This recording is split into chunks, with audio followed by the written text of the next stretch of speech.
Hey, welcome to Guitar Knobs, the guitars, gear, noise, and nonsense podcast, hosted today by these knobs. Jared Brandon. Keith Jenkins. Keith Jenkins is a new guest of ours. He is a friend of mine and a fellow guitar enthusiast extraordinaire and a local musician who I get the pleasure to play with every now and then as a musician. Not as play date or anything. That's weird. Yeah, me, Todd, Novak, and our guest interview today, Mike Trombley of Red House Electronics. All right, and my apprentice Luke Ball. Yes, kind of helping me out here. I don't know if you want to say anything. Hey. Yeah. Well said. Yeah, so we were pretty interested in finding out more about Red House as much as we can. Yeah. And we're going to get into the interview, as everybody who normally listens to this knows how this goes. First, we're going to talk about what's going on in our music world. We have a lot to talk about, so I'm just going to dive right in. Keith. Sweet.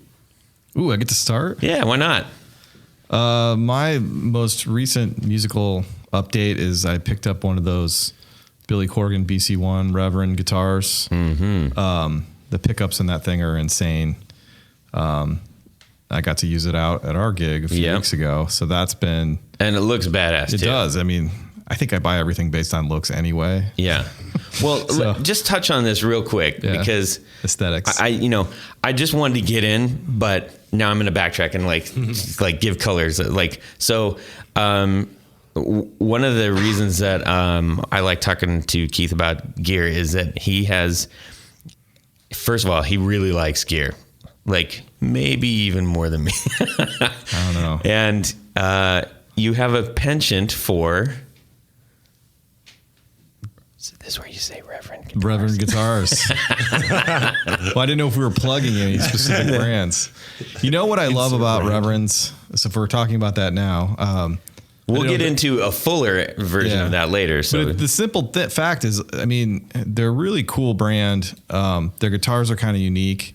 And I've always sort of, my gear background is I love guitars in that $500 to $1,000 range.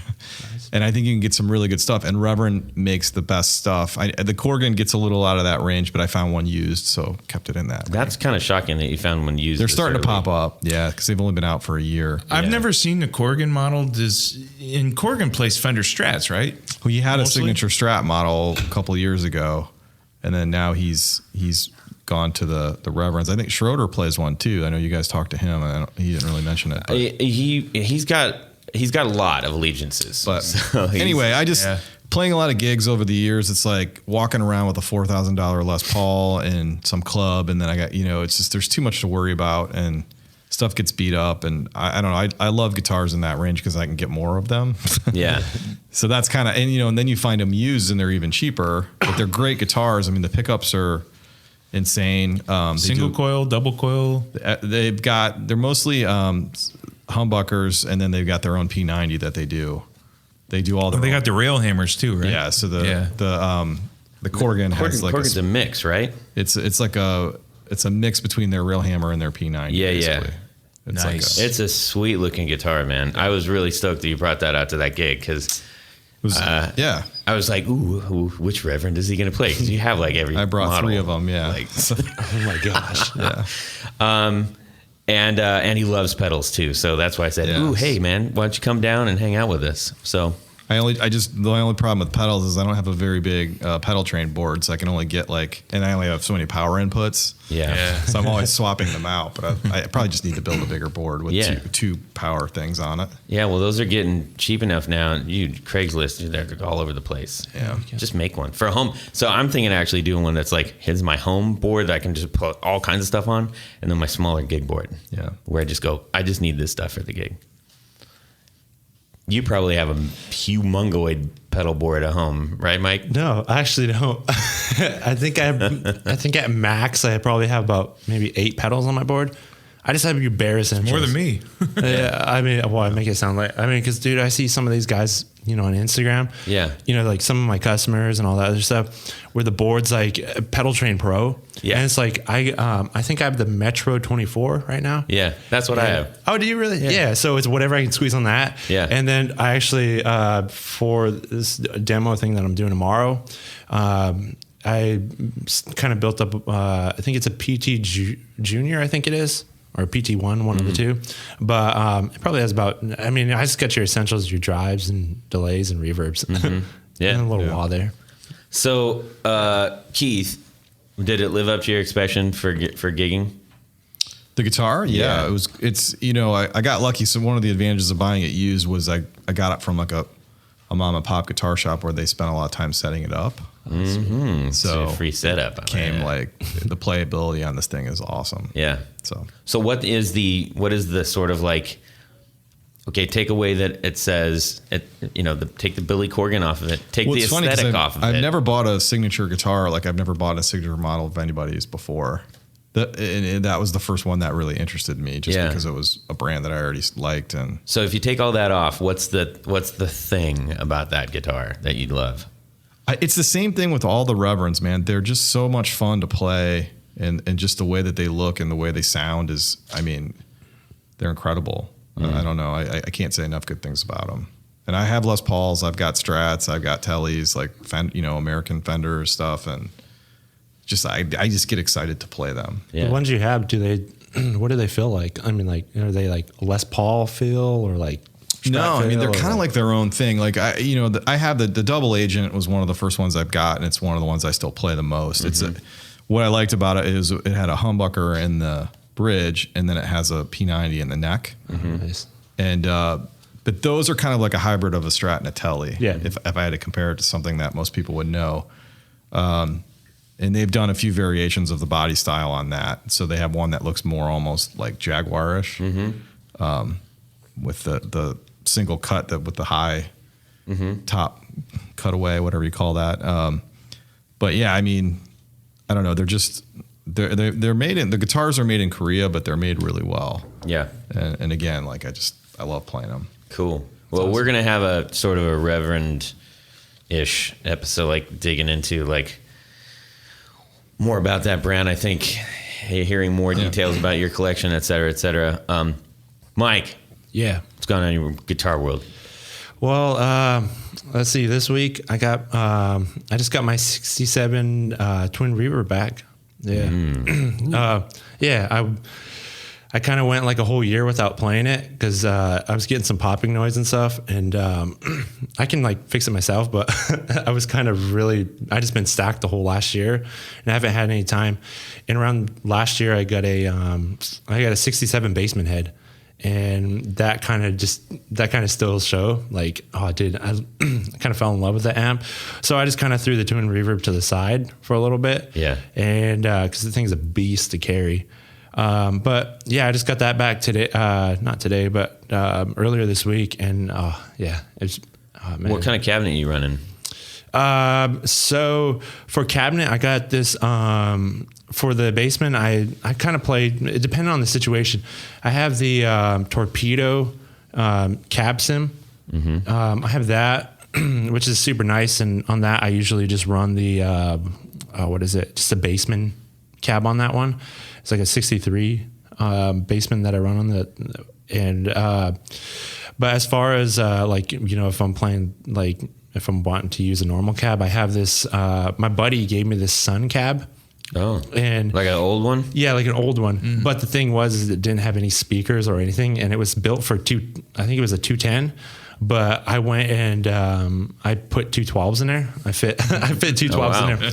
Yeah. So I threw, two Jensen 12s in there. Yeah. And, so most of the time, if I'm wanting to use a normal speaker cab, I'll use that. It's just a Sun cab with two. Yeah. 12. You know, that made me think it'd be interesting. We've talked on a couple episodes about speakers and stuff, and I'm in conversation with a couple different entities on to actually have a episode in which we talk in depth about the speakers. But it just made me think because the original Basement's 410s. the Basement speaker cab, Yeah. like 410 speaker cab. It's like you have furniture. Yeah, exactly. But it would be interesting to hear what like a 12 and a 10 in the same box. Like, ooh, what would that be like? Yeah, it'd be kind of different. I think it was 2 days ago. The guy that actually fixed my 67. Yeah. I ended up as a part of my helping fix my twin. I ended up giving him he wanted to buy this cab off of me. I think it was a 65 Basement cab. Mm-hmm. And it had 12. It was a 212 cab, and I had a set of Utahs in there, but I didn't really like the Utahs. They were just too much bass, I think, and kind of like Too much bass for the Basement. Yeah, exactly right. Yeah. So I don't know. Yeah, like I said, I mean, like with the cab and even with the twin reverb, I run the Jenkins, and they're just they're reissues. But I like them because they get enough bass in it, but then it also has enough clarity. Yeah. And the Utahs to me didn't sound, because I have two sets of I had a set of Utahs in that cab that I just sold, but then I also had some Utahs that came with the twin reverb when I bought it from the guy. Yeah. But it just, I don't know. They never had enough clarity to them. Interesting. Yeah, for me at least. Oh, is the amp original? Or is it just reissued? Or is it just who is it here that has all the Fender amps? He's got a couple. Yeah, somebody had the Princeton reverb. Oh, right? That's not me. That's Chris. Yeah, Chris. Chris. Yeah, we miss you, buddy. Yeah. Chris is mastering a very important record right now. Oh, yeah, because I was gonna talk some Fender with him because he's missing out. Yeah, because I'm a big Fender nerd, and I actually have a '67 Princeton reverb. Oh, and which is it was a cool story behind that. I found my grandpa. Because I'm originally from Montana. Mm-hmm. And my grandpa's like, hey, he found out I did some electronic stuff, and he was like, hey, Mike, I have this guitar amp, it's just been sitting in my garage. My buddy gave it to me when he passed away, but I tried starting it, turning it on like a while ago. But he was like, it started smoking. So then I was like, oh, that's weird, So I was like, bring it over, So he brings it over. Well, it was just in that era, right? Because it's a silver bass, but it was just in that era when they were, doing the crossover. And what I ended up doing was I was like, well, I'll bring it to Ohio, I'll fix it or whatever. So I fixed it, and he ended up giving it to me. Oh, yeah. And stuff. So now I have the 67 reverb, twin reverb, or not, Princeton reverb. Yeah. So it's original. Yeah. So that one's nice. Yeah, that one's original. The speaker I think was swapped out back in the 80s, something like that. But then the 67 twin reverb that I have, that's a blackface. And original. Yeah. So it's all original. The transformer though was swapped out with a silver paste, and so that kind of gave some weird issues like biasing. And that's kind of what this guy just ended up fixing. Huh. It makes me laugh. My dad said he had. Oh, I'm sorry. Oh, that's all right.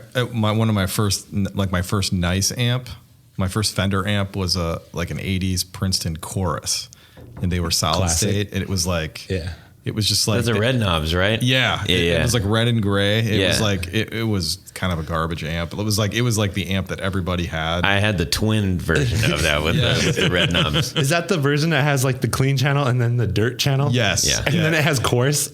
Yeah. The chorus. Yeah. But it has a really nice reverb though. Super I like the strong. reverb on it. Yeah. I mean, it was like my first after I got my beginner, gear, it was like the first nice amp that I got. Yeah. It's just fun. That's funny. When I hear people talk about Princeton reverbs, it's Can't not think of that. The quality was so much different. And then I think about the Princeton Chorus, and I think they even made like a version that was like a gray, like fuzzy, like felt. Oh, yeah. You're right. It was like and it just everything stuck to it, like dog hair, and it was all it was terrible. Velcro. So Jared. Oh yeah. How about you? What's going on? It was an unusual guitar. It was unusual for me. I'm going to start this out by saying I love records and playing vinyl. And when I'm in the shop, that's where I like to play them. But I don't like to handle them. So what I do is I record my records onto an old TAC reel-to-reel player that I have. And I love the thing. So I've got tape filled up full of records. So I could just press play, and I even have a remote. How much and all free that. time do you have that you're doing that? Listening to music? No, Well, that you're recording records to tape. When I'm slow. Oh, okay. Which hasn't been often Right. lately. So I've got a bunch of reels of tape that the guy that owned the thing before, he gave me all the tapes with it. He had recorded a bunch of old, records from the Vietnam era, because that's when he did it. But so anyway, I'm in Fremont, Ohio, fixing a guitar for a buddy, and I've known him for years. He's in my wedding, good friend of mine. And he says, man, I really have to have a reel-to-reel player for my new poker room. I really got to have it. And I want yours because I know yours works, and I don't want to deal with having it fixed because, blah, blah, blah. I don't have any sources or anything. And they do require a lot of maintenance, by the way. And if you don't have one, or if you do have one, you don't know how to use it, you've got to know how to use one. So I said, he just worked on me, and I finally broke down. I said, all right, I'll sell it. But I got to have that Bassman 50 sitting in your used, because he has a guitar shop, sitting in your used room over there. It's an early 70s Fender Bassman 50. With the original cab. Original cab. There's no holes. There's no... And it's not all yellowed. It's a little bit yellow. It doesn't look like someone had peed on it. It's dirty where the baffle is cut out for the 212 speakers. So it's a 212er. It's a 50 watt. It sounds really good. I like it. We played it yesterday. Yeah, and he said him and his buddy recapped it and they retubed it, so I don't have to do all that garbage. Yeah. But I'm thinking about. I think you oughta. It's got some cobwebs. That was just with the pedal. That was just with. Oh, okay. Yeah, but I was thinking about having it black faced. Why? No, don't mess it. Don't. Why? No. It's an early 70s. Dude, just keep it. Yeah, keep it the way it is. Dude, keep it classic. Yeah. Yeah. Why not blackface it? Because don't do that. Yeah. What do you think? Would you blackface it if it was yours? I would Keith. probably default on keeping it as original as possible. Just not. Really? Don't touch. Do not. I don't care though. You put speedboat paint on classic guitars. Don't make this blackface. What if you use that cool Fender felt stuff from the 80s? Maybe that. Snakeskin. You got a good point. Yeah. All right, Cool. I'll keep it original. You guys convinced me. Just keep it You original. convinced me to keep it Hashtag original. keep I it will. original. Keep it original. So I don't like trading stuff. I don't like doing it. is there I love anything my wrong own with stuff. it? Like, The like how only it thing sounds? wrong with it, I think maybe wrong with it, and I'm not a Fender geek, but I like Fender, is, the deep switch on the left through the bass channels? Yeah. When you switch it to deep, it doesn't sound as boomy and bassy as it does. dude, you just got to keep that switch on one setting and just keep it like that. That's what Forever? I do. That's what I do. Am I right though? Yeah. Is that the way it should be? Yeah, the deep is actually not bassy. It kind of has some extremes. Like, does it sound like it has extremes? It's either just really in there or it's really not in there. Like, No, it's more of a subtle. You laugh at the way I talk. I like it. I like it how it is. I don't know. Sounds like there's nothing wrong with it. There Sounds like isn't. you're just trying to venture into something else. Yeah. Don't. I don't need to do Mess with that. it. I need to play through it the way it is. Yeah. And so through far that I'm happy. cabinet. Like I'm happy with the way it is now. He actually A-B'd it. Actually, we went ABY, but so he's running that amp with that cab, and then also he has orange stereo, like two orange. You have two orange heads, four slant cabs, and two orange heads. So it was in stereo and the bassman right in. That sounded pretty damn good. I'm not gonna lie. That's intense. Yeah. It's nice to just leave my equipment where it is. He's got a pretty nice setup. Yeah. Okay, man, we're going to get this moving. So what I did this week. What? No, I'm pointing to you because I want to know what you did this week. I'm reaching down to get something. That's not any kind of a euphemism. Whoa. So Jared was fixing my Sheraton 2 with some new pickups. And he lent me a guitar that I fell in love with, so I had to go get one myself. What's up? You did it, man. I did. So I found he loaned me a Gibson Les Paul Special double cutaway with the mini trap inlays. Nice. And his is Pelham Sparkle, and it's beautiful. He repainted it. Okay. And so I was like, God, I gotta have one of these. And I actually found I wanted a black one or a white one, but they didn't come in white, I don't think. And so I wanted a black one. So I found it, and then I had always envisioned this guitar with a plexi pick guard painted gold on back. Yeah. So Tony at the Pick Guardian, local fella, hooked me up, and we're gonna have him on the show actually in April, I think. Oh yeah. So he did a killer job on that, and This has I the am neck. totally in love with it. The only thing I got to fix is I got to get some of Jared's pickups in here. His P90s are bueno. Thing looks amazing. Thank you. Yeah, it's the right neck feeling and everything. This thing is I really light. was so excited to get that. I couldn't even stand it. That is nice. But I had to sell my AC-15, and I have another guitar that it's up for sale to justify it, so that I didn't get thrown out of my house.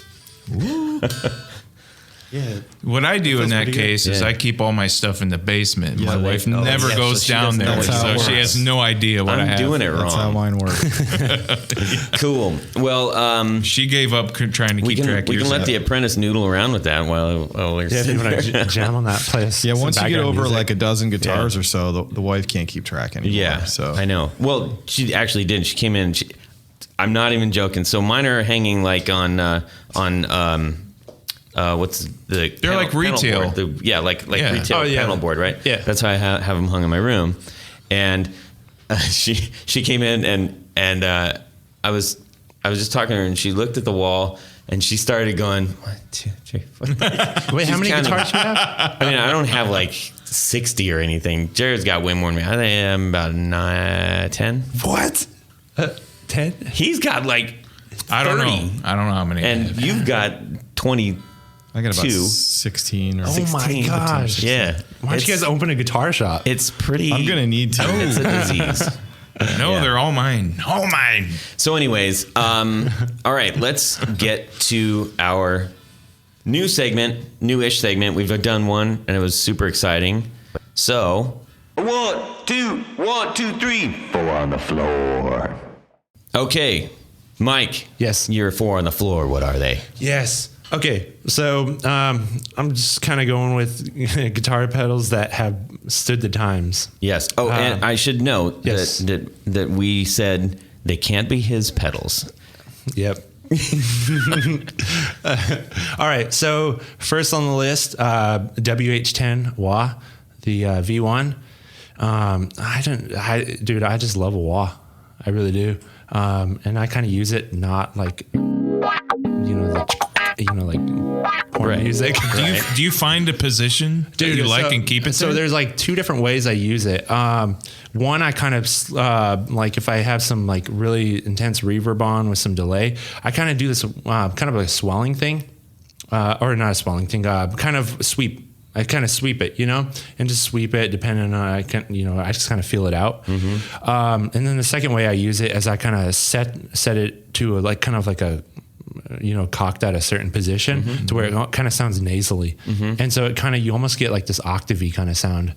Yeah, like an out of phase sound. Yeah, like a really nasally sound. And when you say sweep, do you mean kind of like slowly kind of like rock a it? no quarter song? Led Zeppelin no quarter. Exactly. Yeah. Kind of sweep it like that, and then your classic wah, like kind of a Jimi Hendrix style. I still do that kind of sweep it. Keith, you use the wah? It's funny. I had like the Dunlop Jimi Hendrix model. Oh yeah, that's when I started playing. Like I had to have one. I had that and Roto Vibe, which the Yeah. steel pedals, but they're all. I probably need to have one of you guys look at them because they're they're so noisy now. Like they probably don't know. They probably just need to be cleaned. But I don't really. It is amazing what a I don't good know cleaning on a wall Yeah, will like, do. I tried. I have an old Dunlop myself, and I took that thing all apart. I said, I am not going to get to, because you get that without playing. When you that's pretty much what it sounds like. Right. And they're just like lead contacts, and they continually cause this dark, leady, whatever dirt stuff. Bring it in. Let me look at it. Oh, all right, So I can will you clean those or like because I tried it. I couldn't didn't work. No, I think Todd probably knows more than I do about it. I'll bring it in next time. There's you know a what lot to of do. different things you can do. Right. And, Mike, you want to jump in here? Well, so. Sorry. So man. that's my, that was my, but so right now, so I have the WH10 and I switched. I actually have two of them. One I got off of eBay, like I scored that, and like I found it in Germany, and like I had to pay a stupid amount of money for it, just because I couldn't come across it on Reverb, all these other sites. But then all of a sudden then a second one popped up on eBay, and I bought it for $100. And so I was like, oh, sweet. So now I have two, but I don't know if you guys ever heard about them, but they're like made out of plastic. Okay. So so the enclosure is plastic. So you're rocking this thing like crazy, and it's plastic. And so, like I've never had it break, and I've kind of used it I used it a lot, but just recently I switched to kind of save some pedal board space, because I was telling you I went to the Metro 24. I bought the Dunlop mini Crybaby wah, and I had beef against Crybabies because they're so trebly and just like what you guys are saying, noisy. Yeah. But this thing inside of it actually has a filter switch, which you can do like low and then like a mid sweep and then like your classic baby, trebly sound. Yeah. But I keep it on the low, which kind of is almost close to the WH10. That's cool. I was laughing because I had the same board, and I was like, cool, put my board on. Wahs are always so hard to put on a board. Yeah, and it's like almost I cut mine up to fit it on. But this is what's sweet about the WH10 is it's actually like it fits on the Metro 24. It fits perfectly. It's like I think it's the same dimensions, and so it fits on there like a Tetris. Oh, that's cool. And unlike the Crybabies, they're a little bit like bigger. I think maybe a couple inches bigger. Yeah. But anyways, Speaking of wahs, Todd, did you see who came out with his own signature wah with Dunlop? No. When? Mr. Billy Duffy of the Cult. Did he really? And it's like white. It looks badass. Cool. Like I actually was like, I want to get a wah again just because I want that pedal. Well, it looks so cool. We share. Billy Duffy is we each have a shrine to Billy Duffy in our. Oh, do you guys really? That's how I learned how to play guitar, listening to Billy Duffy. And I believe that's they're just one of my favorite bands of all time. We're going up to see him in Akron. Oh, are you really? Yeah. Oh, nice, man. Yeah, Akron's forever far away from me. Yeah. I mean, that's So now that we're still in the wah subject, I've got a Morley as well, and that's got one of those optical things, so you don't get a new one or an old one. It's a newer one. Okay. It's maybe 5, 6, 7 years old. That's new to me. Yeah. And it's got the optical eye or something? It's the optical I don't even know what it is. Whatever. It's not the I never really got into it. stuff, it's clean. It's fun. Now, can you tell a big tonal difference between the old school and then the clean optical? Not all of them do that. I mean, mechanically, there's a difference. The optical, mechanically, there's a difference, but tone-wise, though. Tone-wise, I think almost like anything you do electronically, you can almost fine-tune it to match something else. So I guess it just depends. But I do notice a difference between the Morley and the Crybaby. Oh, yeah. There's a tonal difference. Yeah. But I don't think that's what Morley was going for. And you know what I'm saying? My very first pedal that I ever bought was a Morley about the size of a shoebox. Yes. It was enormous. And then I didn't know what I was doing. Is there an amp built in? Craziest gear. And I'd show up to a gig and be like, womp, right? Truth be told, I really didn't even need it. And I hardly even used it. But it was like, I've got a pedal.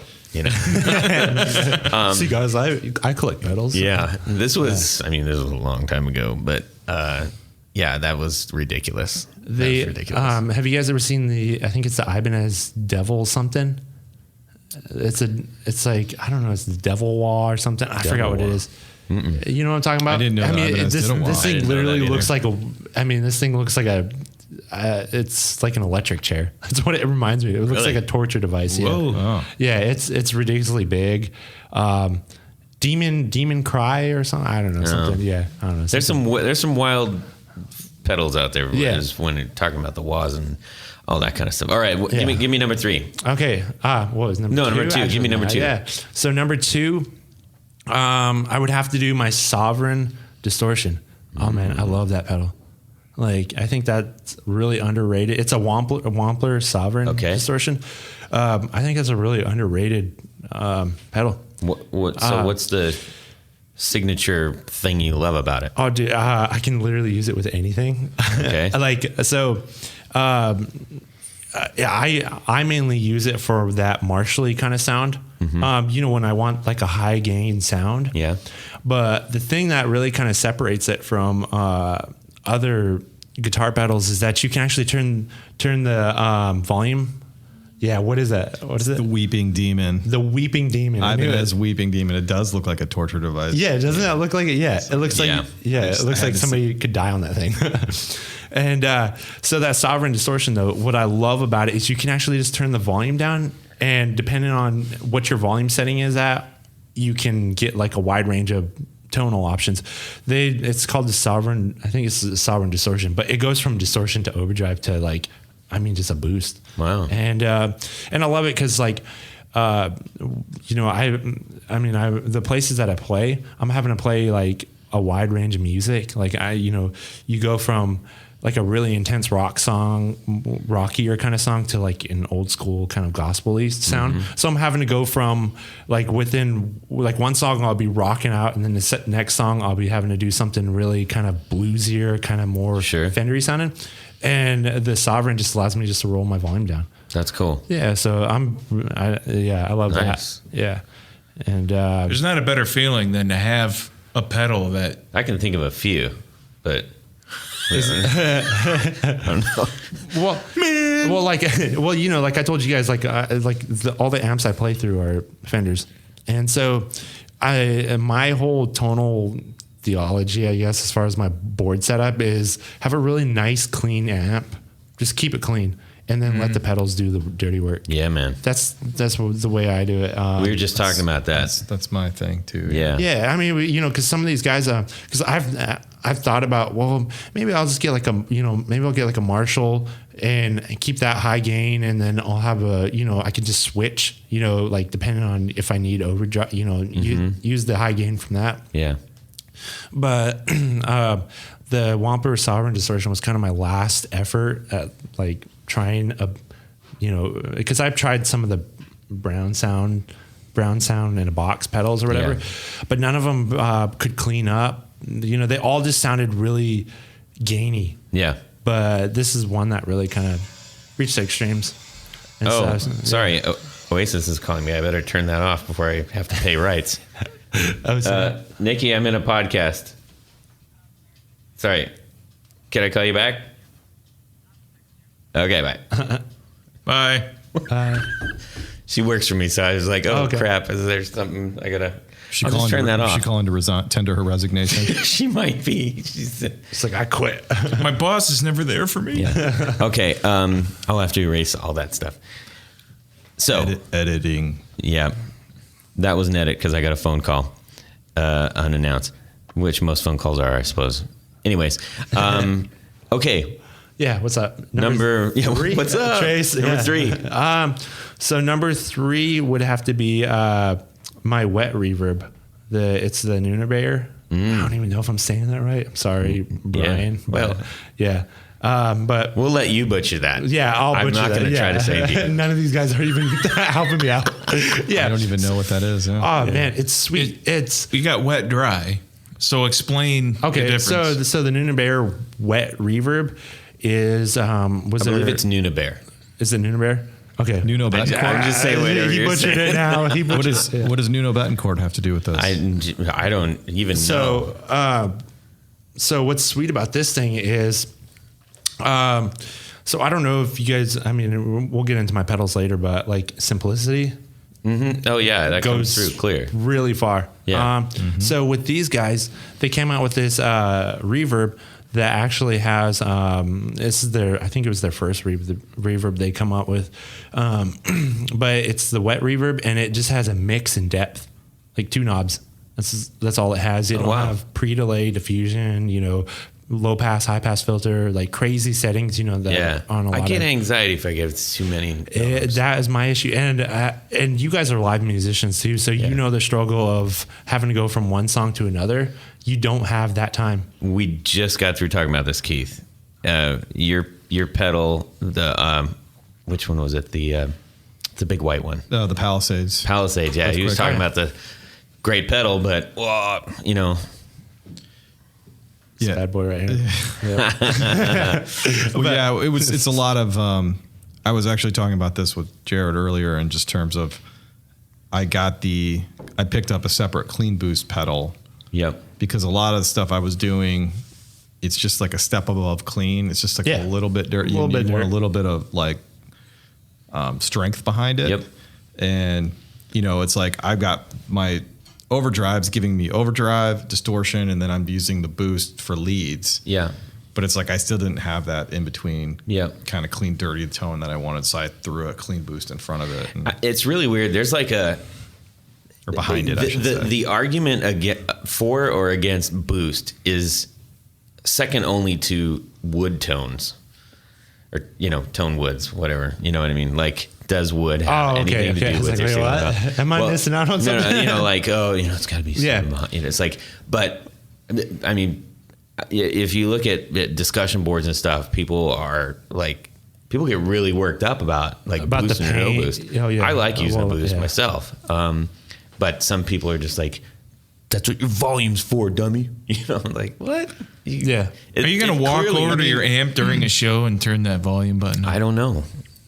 Yeah. I don't know. To Mike's point earlier, You it's need the like voice. if we all had roadies and could take 4 amps to a gig with us and they set them up for you, then I wouldn't need as many pedals as I have. But unfortunately, that's not the reality most of us live in when we play out. So having good pedals that do different things, and especially when you're playing a lot of different types of music in the same night, Yeah, and that's my whole thing behind this wet reverb is like, we were having this, me and my apprentice, Luke, we were having this discussion in the car because I was telling him. Are you going to feed him? Throw him a mackerel or something. I don't know. Give him a Cheez-It. I know. I think he's like. we should make Luke do like push-ups or something. I think his blood sugar's getting really low because he's like falling asleep. But anyways, we were having this discussion, because I was telling him, dude, like, I have some things that I'm working on, right now. And one of the things that I, have an issue with is going from one song where I'm like subtle reverb, just enough to back me up. And then all of a sudden I go into this really wet, melodic. like just a lot of space. Like I go from like a room to a cathedral, Mm-hmm. And, being a live musician, you only have 2 seconds in between till you start the next song. And if you're playing an open riff, You can't have a lot of dead space, man. yeah, you can't have a lot of dead space. And if you have like a pedal that has like 900 banks, you don't have the time to go, and then go to bank A, number 45, You don't have that time. And so, so what I love about this pedal is I can literally I have 2 main settings that I go to, and one setting is my, just backup reverb, just enough to kind of space my guitar out a little bit. Yeah. And then the second one's kind of my kind of spacious reverb, to kind of give me a more, like you were saying, melodic. Yeah. Yeah. Cool. So that's what I love about that one. All right. Last one. Gosh, the last one, this one was kind kind of trouble. I didn't really know, but just kind of any Tube Screamers kind of pedal. I know I heard you guys talking about Tube Screamer pedals and like your whole, like, but I lived on a Tube Screamer for a long time. I ended up buying one. yeah. I heard you got it. Yeah. The deal. That was You gotta have my one, bread and I butter think. was that thing. The Tube Screamer. Well, like, I mean, I think it kind of comes from your background, like what you're kind of shooting for. Like my background, I kind of got stuck on the whole Stevie Ray Vaughan kind of thing. Yeah. And the whole Stevie Ray Vaughan, John Mayer kind of thing like that. And so that's kind of like, I mean, I don't know if you guys do this, but you kind of stretch out into different genres of music. Sure. Like, you kind of venture off like thinking, oh, this is me, and then all of a sudden, like when you go back to your house or something, you kind of like your home, like, what do you come back to play with? Mm-hmm. And to me, it's the blues. Yeah. So I play all kinds of stuff, but then I find myself coming right back to blues. Yeah. And so some kind of Tube Screamer style of pedal, that's kind of, that'd be my selection. Cool. And stuff. Yeah. Right on, man. Yeah. Well, so that was our 4 on the floor. Thank you for doing that. I'm really excited about how so far it's gone for 2 episodes. I think it's cool features that it's like your DNA of who you are as a musician to a certain degree. You know? It really is. All right. So we have you here because you're making some sweet pedals. I do. And a bonus is that you're also an Ohioan, which is really cool. And Yeah, right. I'm not purposely much trying to highlight people who live in Ohio who are contributing to the guitar industry, but there's a lot of us around, so it makes it real easy. So you were kind enough to come up to our studio, and I am appreciative of that. Thank you. You also were super cool and sent us 3 pedals, one of which is just about to actually break. So we kind of had like the debut. Are we actually debuting this right now? It's kind of like a sneaky peek because Yeah. I've actually kept this under wraps. I've posted Like a soft launch. It is a soft launch. I wanted to say soft launch on Yes. here. That's kind of my problem is I don't know how to release stuff. Yeah. So like, and this is something, I don't know. I'm not I don't know. It's kind of going. Just playing it by ear. Yeah. And so this is kind of, you guys were kind of one of the first few that actually got to play it. Yeah. So, I was Me excited likey. about that. You like it? Yeah. I like it. Oh, dude, So it's beautiful. I found you as like I'm finding just about everybody. Yeah. I contacted you on Instagram. Yeah. And I think you had some pretty interesting stuff on there. I think your Instagram game is strong, and I think I try to find unique takes on things. Yeah. And sometimes that's, sort of like wine labeled style. Like this wine looks like it tastes good based on what I'm looking at, which is completely mental. It could be crap wine in there. Oh yeah. Yeah, exactly. I know what you're saying. But yeah, I thought, well, you put a lot of thought into sort of like, all right, if I'm going to do this, what does my approach look like in its entirety? And I think that was a smart way to go. I mean, they grabbed our attention. So you're here with us to talk about your pedals, but we also want to know like how. So you talked a little bit about how you got started a little bit, but can you hit us with that first, and then I want to find out where you made that leap. Okay. Into making pedals. And I know that Keith has a lot of questions for you, and so does Jared. So you guys just pepper him in as we interrupt the crap out of him. Let's do it. And interrupt me if it gets too boring. So I started guitar. What was it? Anyways, I was thinking that no. I'm just kidding. So snooze. Gotcha.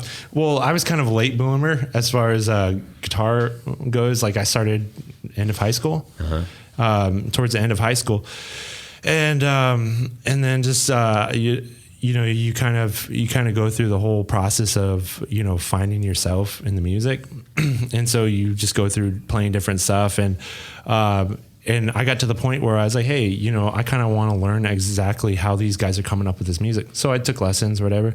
Well, then that kind of birthed into me stretching out and playing more intense instrument, or, you know, not like, you know, amps and stuff, stretching out into bigger kind of instruments stuff. What was the very first guitar you owned? So the very first guitar I owned was a Fender, what do they call it? Starcaster? No kidding, with the wide yeah. range? I think Like my parents, big pickups? My parents bought it. Semi-hollow body? So my parents bought it for me from, they bought it from Sam's Club. Sam Ash or Sam's No, Club? Sam's Club. No, Oh. Sam Ash, Sam's Club. I don't know what it was. It was a Squire or something like that. Okay. Yeah, it was just like a. That's not really a bad beginner guitar at all. I mean, but I never played it. I never played it until like I got a Les Paul. That was my first one that I actually ventured off into the music. But anyways, I've just kind of been like back when I was younger, I've just been kind of like a nerd. Like, you know, Who are your influences? my guitar influences. Yeah. So my top two favorite guitarists are John Frusciante, of the Chili Okay, Peppers. that's a good one to have. Yes, and number two is Stevie Ray Vaughan. I kind of explain John Frusciante as my more melodic approach to guitar, and then Stevie Ray Vaughan's more technical. Yeah. If that's even technical, but I just love the playing. Yeah. Cool. And but anyways, you know, I was back when I was a kid, I'd, you know, take apart electronics. I was always the one that's taking remotes apart and then trying to put them back together, you know? Yeah, exactly. And I remember one of the first projects I've ever done was I had a remote control car, and I took that thing apart. And then, you know, the little DC motor in it? Yeah, of course. Yes, exactly. And I made a fan out of it. Wow. And I just thought it was the coolest thing. And I didn't know anything about voltages and current. And so, like, I was like, I got to get this fan faster. So I put more batteries on it, stuff like that. I did that, and I attached it to a pen. Oh, So I okay. had a little fan with a little motor. I attached it to a pen, Yeah. and I had it at school. Yeah. And then I impressed one teacher out of 4 of them. I thought it was sweet. Yeah. So you kind of know where I'm coming from. Oh, yeah. Yeah. And so I've always had that, that itch for, just figuring out things. And, It's a lot of fun. yeah, and it's a lot of fun. Well, I actually didn't start doing Red House till I think two years ago. And even then I was just doing it in my basement. But I actually, I have a bachelor's of science, whatever, in electrical engineering. Wow. So I'm like my full-time job, I'm an electrical engineer. And I'm doing my master's right now too. No kidding. Yeah, for engineering. So I actually have that science background, and I have the minor in computer science. So making too, these is gravy for you. Oh, dude, I love it. You tell coworkers and stuff about it, and they have no idea though. So it's kind of it's weird. Engineering's so widespread. Yeah. And so I try explaining electronics of some of these, and they're like, "Oh, I remember learning some of that in class," you know. Yeah. But yeah, so Red House kind of spawned out of my passion for engineering, and also my love of science, and pretty much passion of music. Yeah, so it's just both of these blended. Perfect. And so I thought it was perfect. I was like, well, you know, I'm a musician, and I kind of know what I have that ear. Mm-hmm. You know, you kind of have that ear that, you know, you know what a musician's looking for, but then at the same time too, I know how to design it. So I know how to design it. So I just decided to mix the two, and that's kind of how Red House spawned. Nice, man. Yeah. You know, you're talking about understanding electronics and stuff. I just want to throw out really quick, and I'll also put this on the Facebook group, which if anyone is listening and they aren't on it, they should be on it. But that can be an absolute total mystery and borderline debilitating thing if you are interested in trying to figure things out. Yeah. You know, it's like the idea of like, I have a motorcycle, but I can't fix it. That's kind of crazy. You know, it's like, so I had that approach. I actually went, I remember going on YouTube, and there's a guy named Big Clive, and he's bigger than Jared, and he's got bright red hair, and he's Scottish, and he has the like most gentle, inviting voice, kind of like, this is gonna sound terrible. No, I'm not even gonna say it. Well, I have to. No, but in a recent Disney movie, there was a shopkeeper when someone would come in the shop, he'd go, woohoo. He's like this big giant guy, and he does like a over the head cam, like a hat cam, and he teaches you how to understand electronics. He has one where he draws out and he's like, this is a resistor, and what you do is you put this stops it from going straight through. It's like. And I was like, then he says, if it's not Scottish, it's crap. Yeah.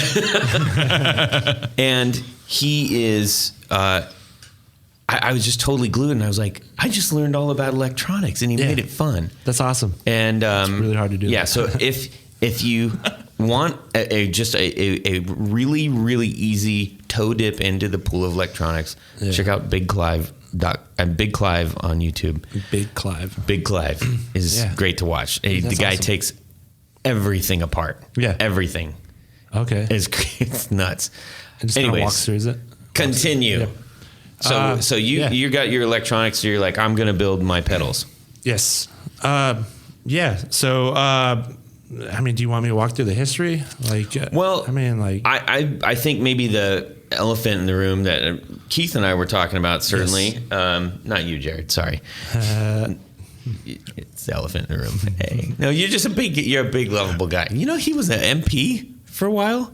But how scared would you be if you were the drunk little private at the bar and this guy came for you? Holy moly. Sorry, sir. We were just looking for the bingo parlor. Directions got fouled up. One thing led to another. Two guys were fighting in a lunch line, and I walked up. I cut in line because I was on duty, and they immediately stopped. And I said, listen, man, I'm just here to eat. You guys can go ahead and work it out. Yeah. I don't care. Just give me my food.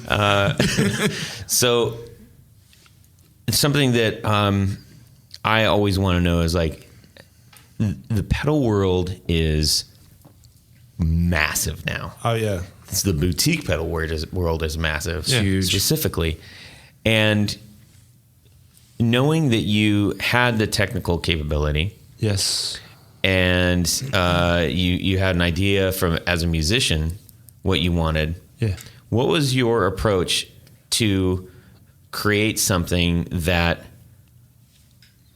Maybe was it that it hadn't been done? It hadn't been done your way. Like, how are you going to find how you fit in the huge landscape of pedals? Okay, one, I just kind of wanted the pedals to be me, and that's not. I mean, I'm not trying to be selfish or anything, but I had this idea of what I wanted. Mm-hmm.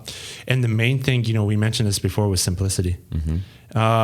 And all these, these pedals that we got here, these are pretty much, they kind of, I don't know, they're birthed out of my troubles of, I guess, what I've experienced live. Okay. And, as I said, switching between songs, going from one extreme to the other, you have a limited amount of time. Mm-hmm. And, and for me, like, I hate having banks of 100 settings, I guess I'd rather have 100 pedals than 100 settings in one pedal. I don't think anybody in this room would argue with that. Yeah. I'm more of a visual person. And I'd rather just have them set out in front of me. Even if I have to fiddle some knobs, I'd rather do that than switch through banks and say. Jared likes fiddling with knobs. Oh. I'm just kidding. I like fiddles. I fiddle on fiddles. I think it's still recovering from the elephant in the room joke. I love Jared. That's why. And then he tries covering it up with the MP story. If you can't fiddle it with it, then it's not worth having. Yeah, you got to be able to fiddle with it. True. And so anyways, it was just I was like, I want to make something simple. And so that's kind of where, that's one of the drives behind one of my pedals, or I guess the theme. Mm-hmm. And then the second thing is, like you said, the market's so oversaturated. There's so many different flavors, different things. And one of my first, I came out with the Mint Drive, and which is a, it's an overdrive. It's like a light to medium gain overdrive. That's kind of how I describe it.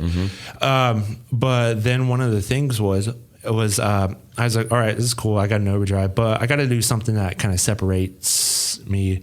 And so I try to strive to kind of step out of the boundaries a little bit, but still stay in the bounds of not being complex. And the Heat Wave was kind of my step towards doing something that hasn't really been done normally.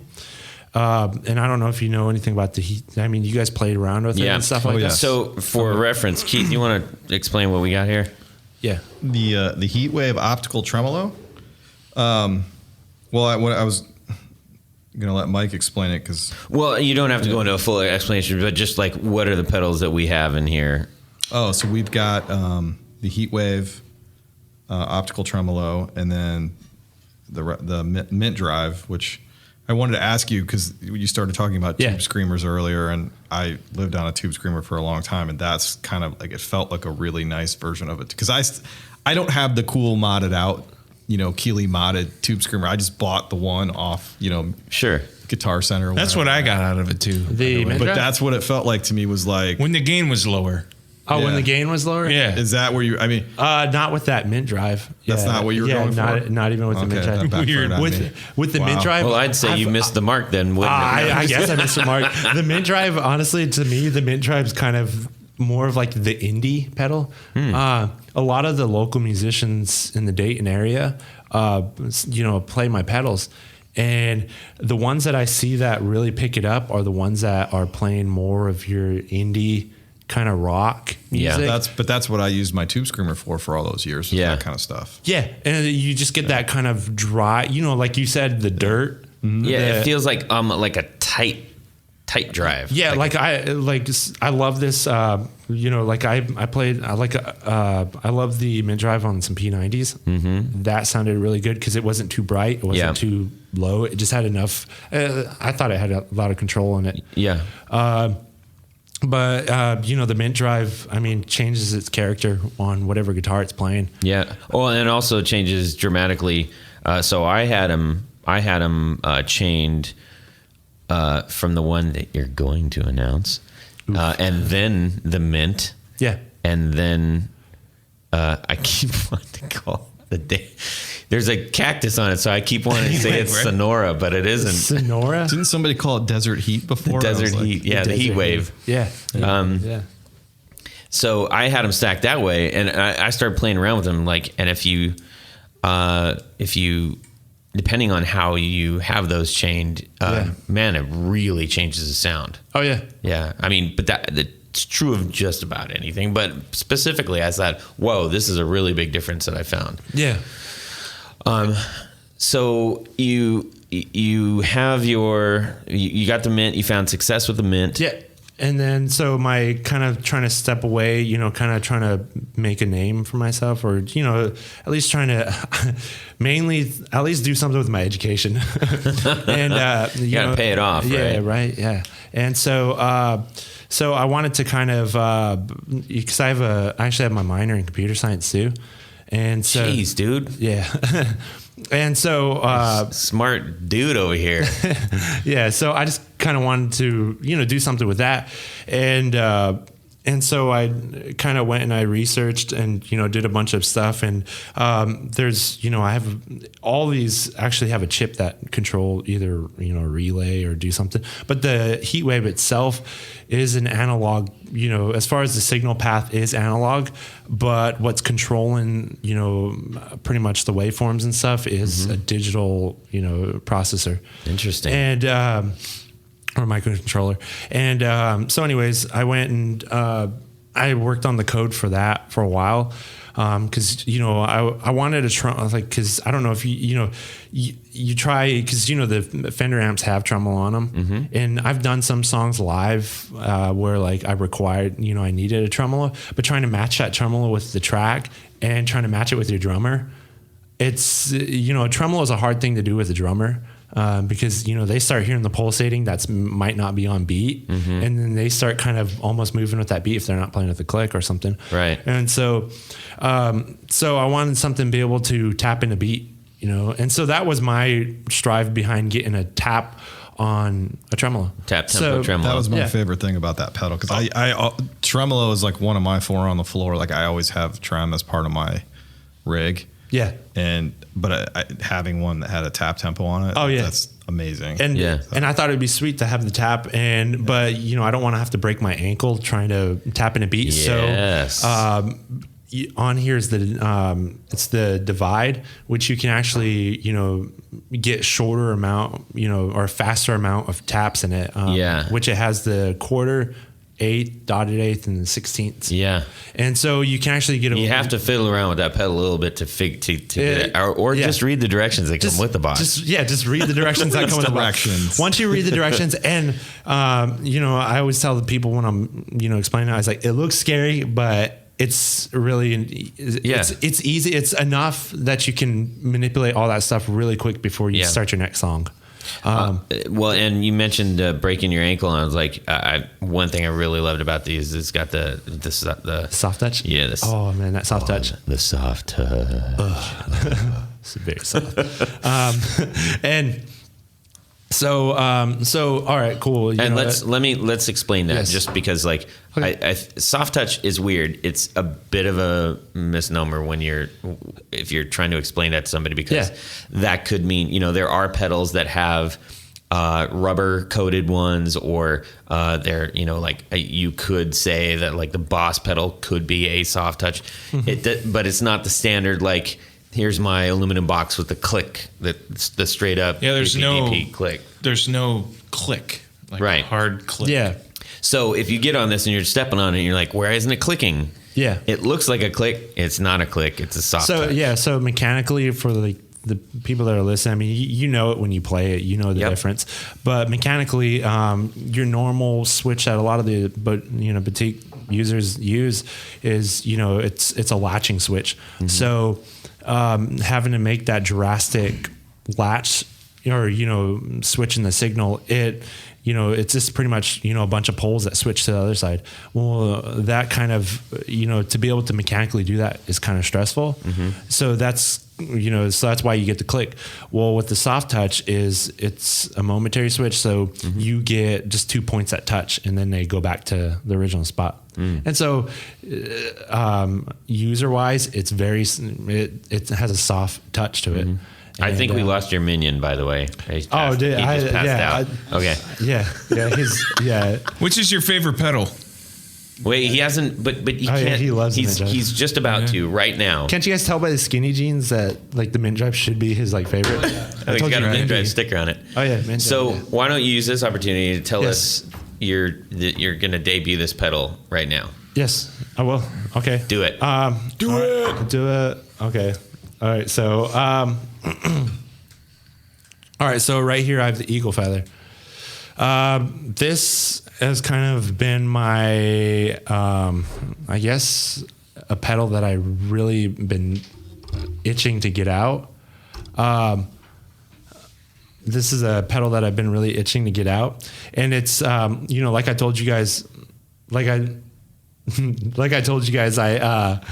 kind of had that, I have that background in blues. Yeah. This, so I think I'm going to throw this up on my site too, is, I have an initial description of my pedals. And like I told you, I like keeping everything simple. So when you go onto my website, the mint drive says low gain overdrive. That's literally what it says. It's right to the point. I'm not trying to spice up everything. Right. But I think, anyways, I think I'm gonna throw a backstory to each of these pedals, and one of that'd be helpful. Yeah, that'd be a little bit, helpful. Just a little bit. Yeah, and so one of the backstories behind the Eagle Feather was, like I told you guys. Wait, did you just now announce the name? You just said what it's called? Yeah, just now. There it is. What's it called? Yeah, earlier. This pedal is called the Eagle Feather. Okay. And I'll boom, the Eagle Feather, and I'll kind of give you guys background of how I came up with that. Sure. So, anyways. I bet I know. What is it? Yep. I'm making a motion that he's going to explain. Yeah. And so, all right. So I'll describe the eagle feather at first. All right. So all my pedals, they somehow just turned into nature. Like they have this nature feel to it. Well, you're from Montana. Yeah, exactly. Well, then it wasn't until after I came out with the heat wave that I was like, well, it was even before the heat wave. I had the Running Wolf, which we don't have featured. Yes. We don't have featured here, and we actually have shirts of I the know. Running Wolf. Wearing the saw Running that. Wolf shirt. Yeah, we're wearing the Running Wolf You shirt. got a lot of traction on the socials for that. For the Running Wolf. Yeah, the Running Wolf, dude. And so the Running Wolf, that's actually the last name of my grandpa. Oh, that's cool. Yeah, so that's actually where that comes from. Because I'm Native American. Uh-huh. I was born on a reservation, and whatever, did the whole, native life thing. And then I moved to Ohio later. But anyways, I tried to incorporate some of my heritage into some of these pedals. And initially, the first pedal that I did was the Running Wolf, which was kind of named after my grandpa. Mm-hmm. And that was a fuzz pedal. And I just thought it fit a wolf perfect. The second is the eagle feather, which, with my tribe, the eagle feather kind of represents, something it's kind of, I graduate, when I graduated high school, when I graduated college, I was given, a feather.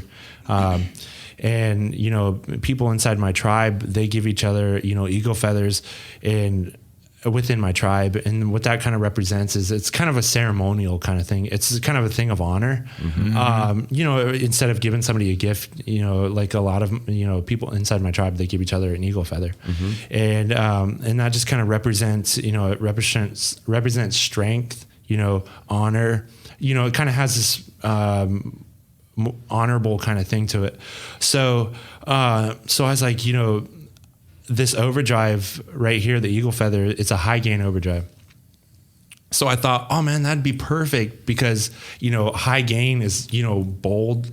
You guys played it and it really has some strength behind it. Mm-hmm. Oh yeah. And, so that's kind of where I ended up getting the eagle feather. The name it's just a high gain overdrive. I was way wrong.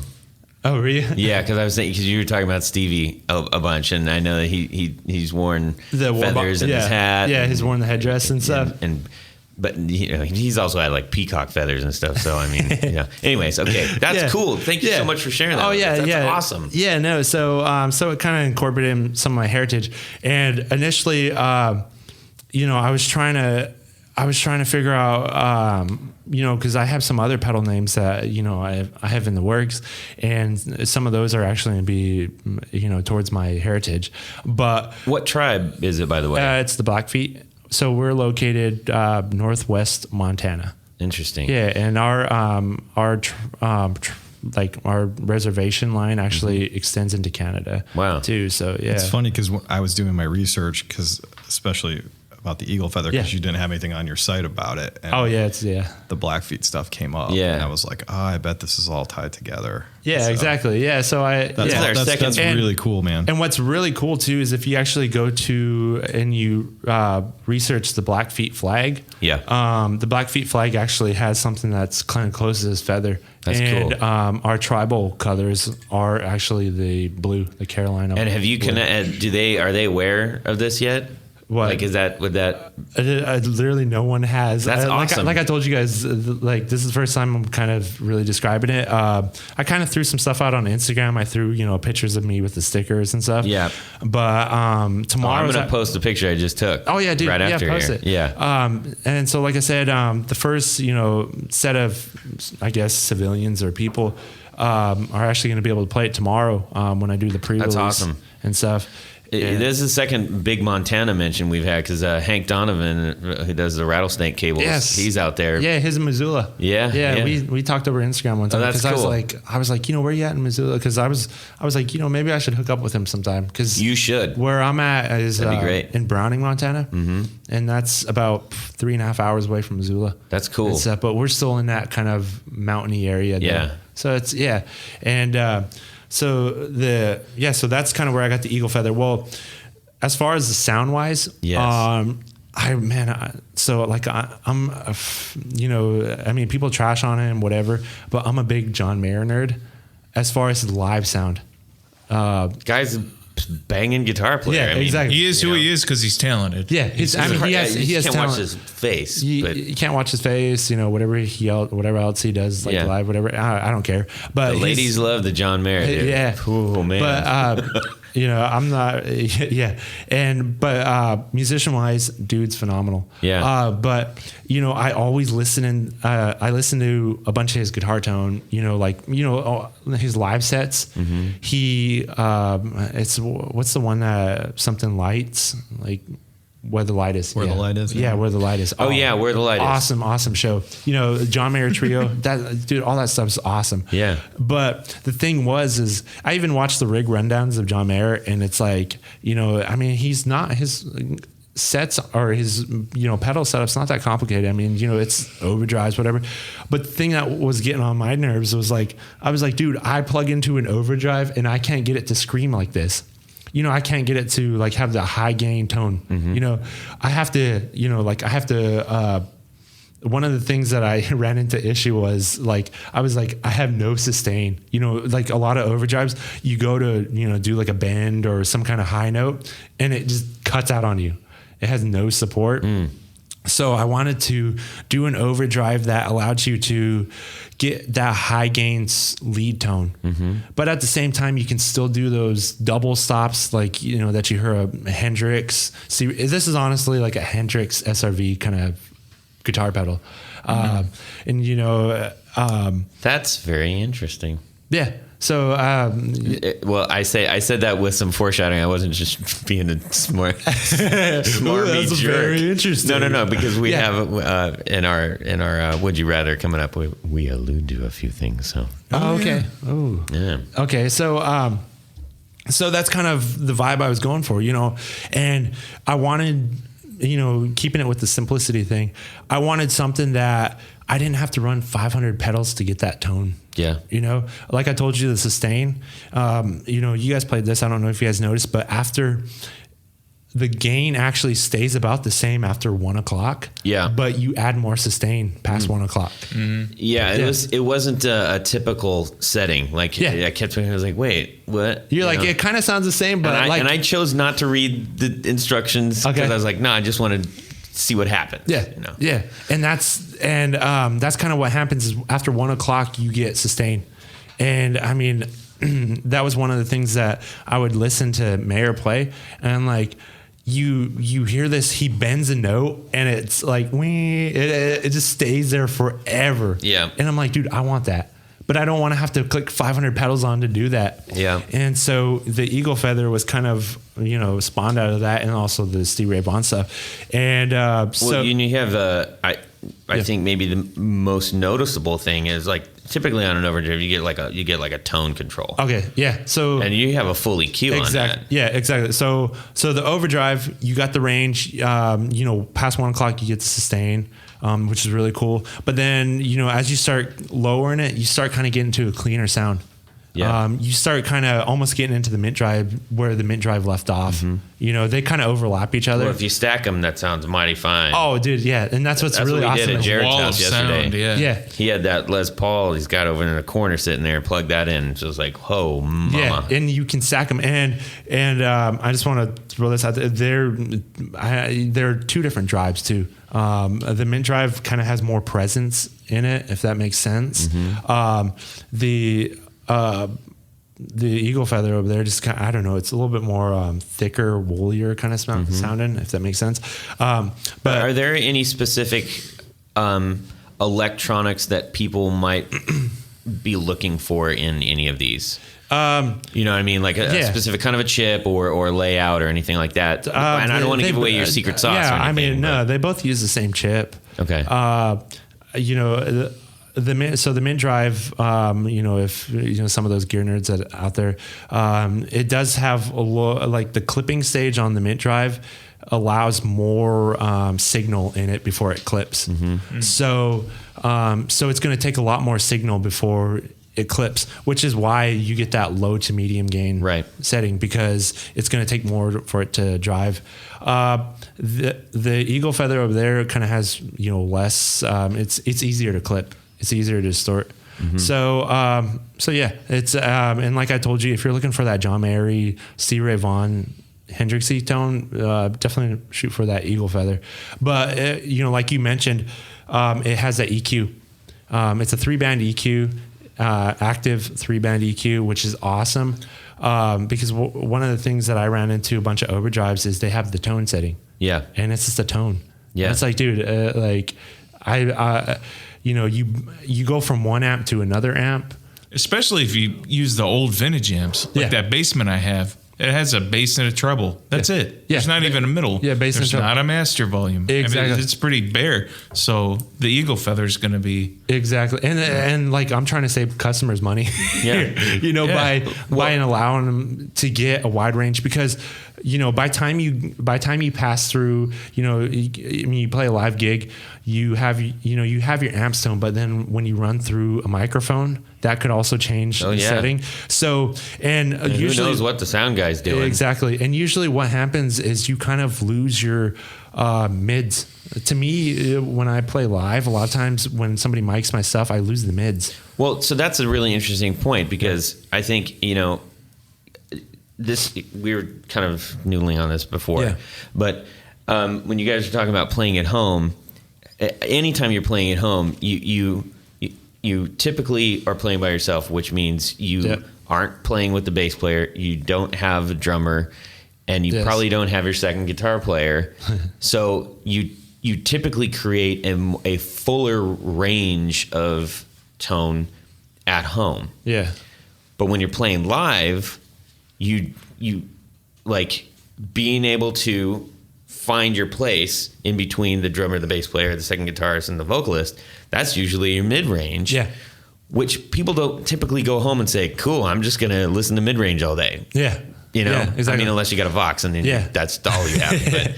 But, which I have, I'm not knocking on my level. I know what you're saying. But you were kind of talking about that a little bit. I think a little bit earlier, we're just trying to get that range.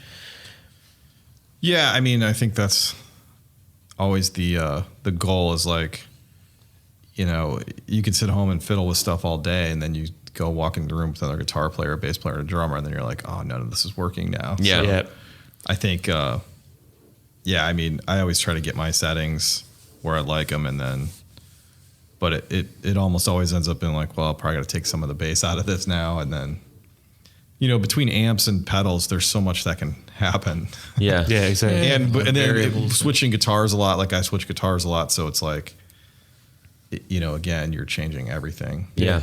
And so my goal was to be able to just allow the customer to save money. Whether it's switching a new guitar, switching into a different amp. And the mid controls are one of the highest influences on your as far as your tone.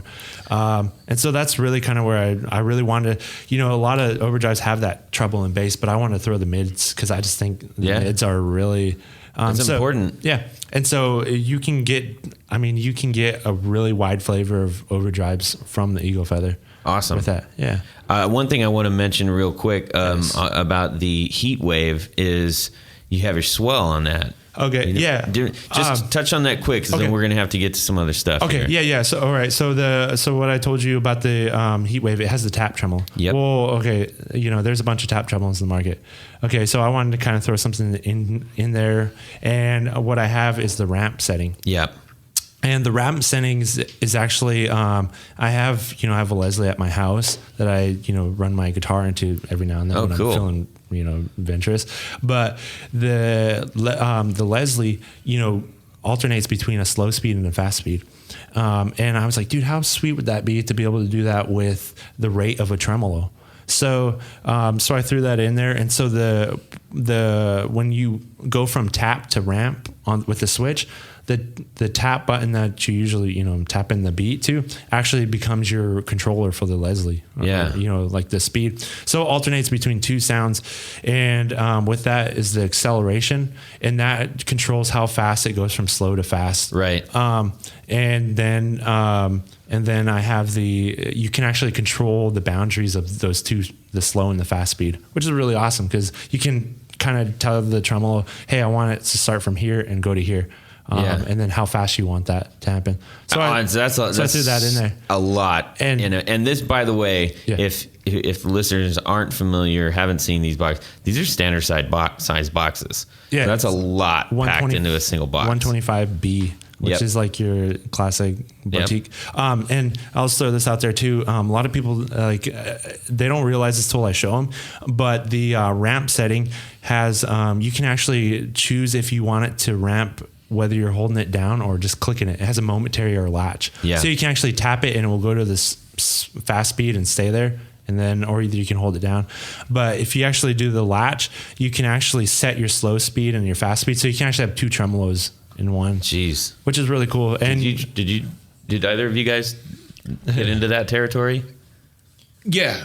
You turn. I mess with it, and then I had my helper guy. I said, minion? You have an apprentice? I do. Am I the only guy here that doesn't have an apprentice? And I said, hey, a disciple. I said, hey, man, Padawan? For the last hour, I'm going to pay you to play through these pedals. Yeah. Because I want to listen to them while you work. Oh, see, you're getting a bum deal. His minion's getting paid. Hey, I bought this guy Penn Station. Hey, there you go. No, I'm playing.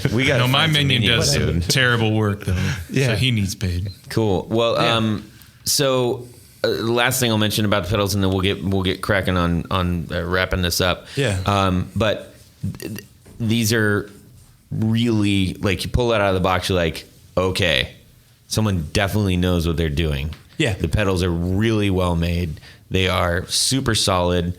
They're very well thought out. You got top mount jacks. Yes.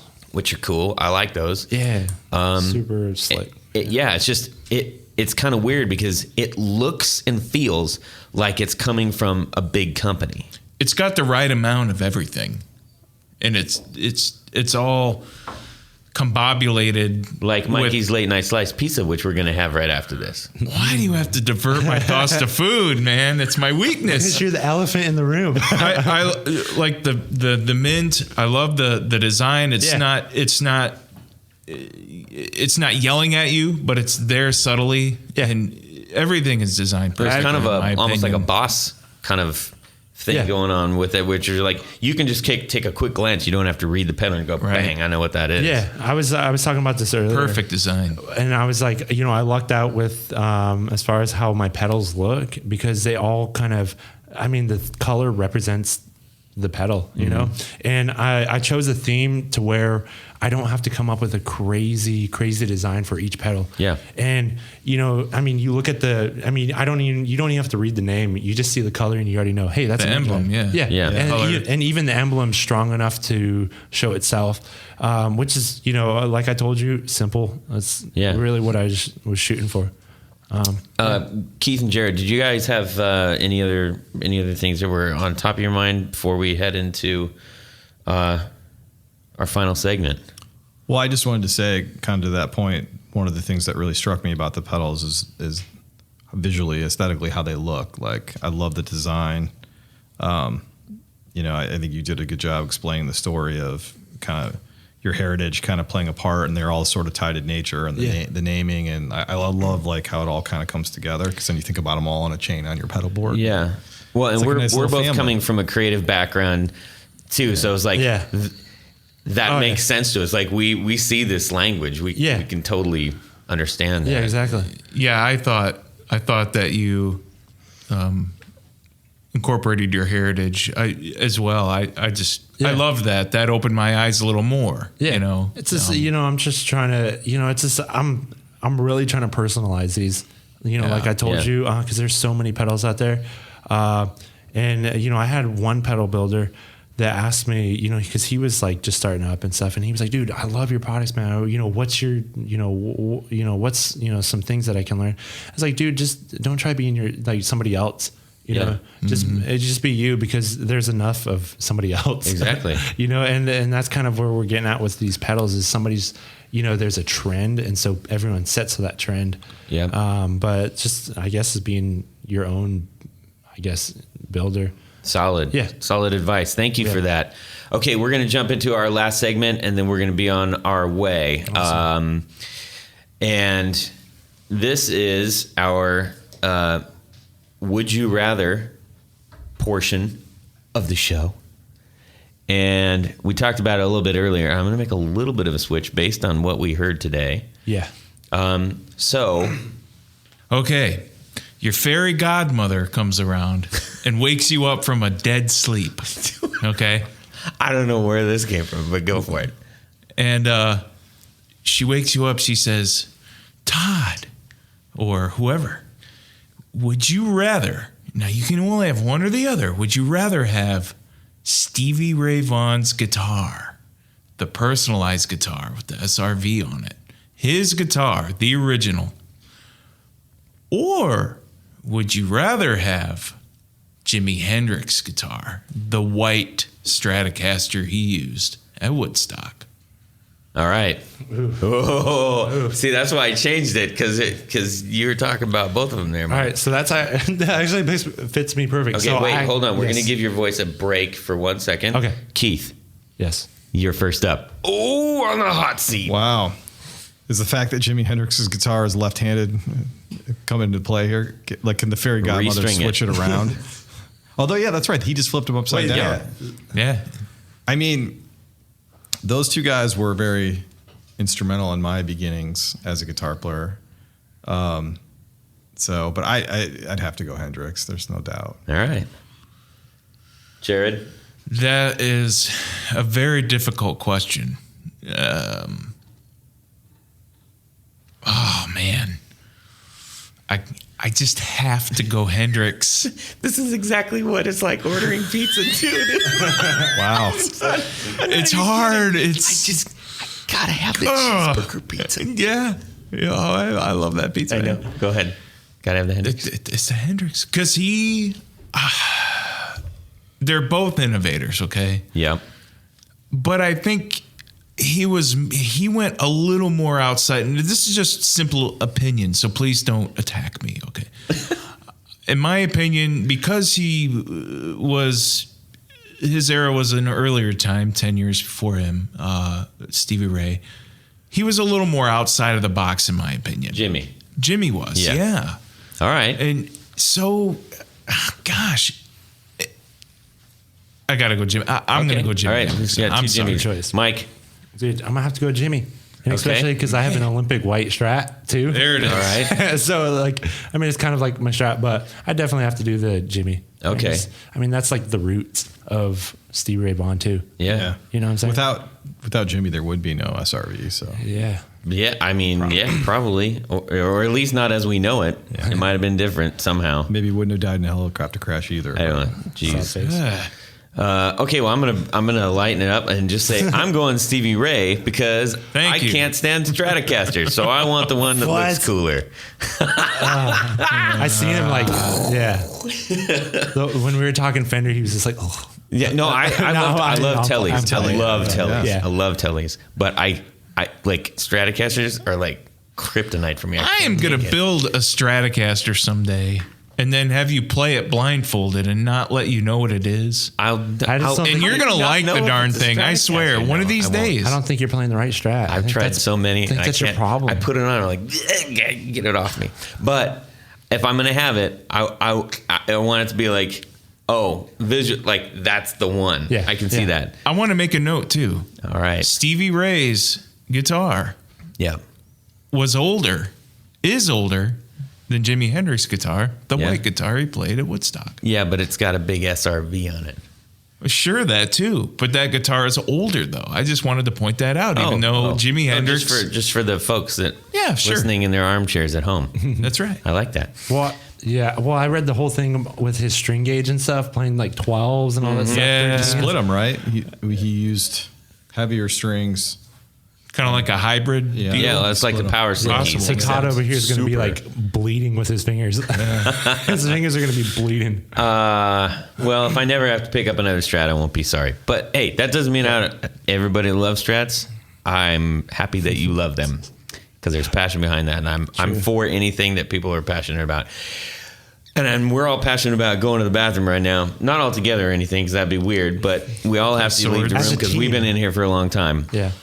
I want to thank you, Yes, Mike, sir. for Thank you. coming down. Oh, yeah. And also your minion, Luke. It's my, yeah. And for Keith showing up, this is his first podcast Thanks with for us. having me. It was a And I blast. hope to have him on many more. And for Jared, muchas gracias. And My pleasure being on here, as Yeah. always. we're going to get some pizza. Yes. And the rest of you can subscribe. Yeah. Well, that's it for these knobs. Please visit us at our website at theguitarknobs.com for episodes, news, and guest profiles. You can get all social with us on our Facebook group at facebook.com/groups/guitar-knobs. Give us a tweet at guitar_knobs. And check out our gallery on Instagram at guitar knobs.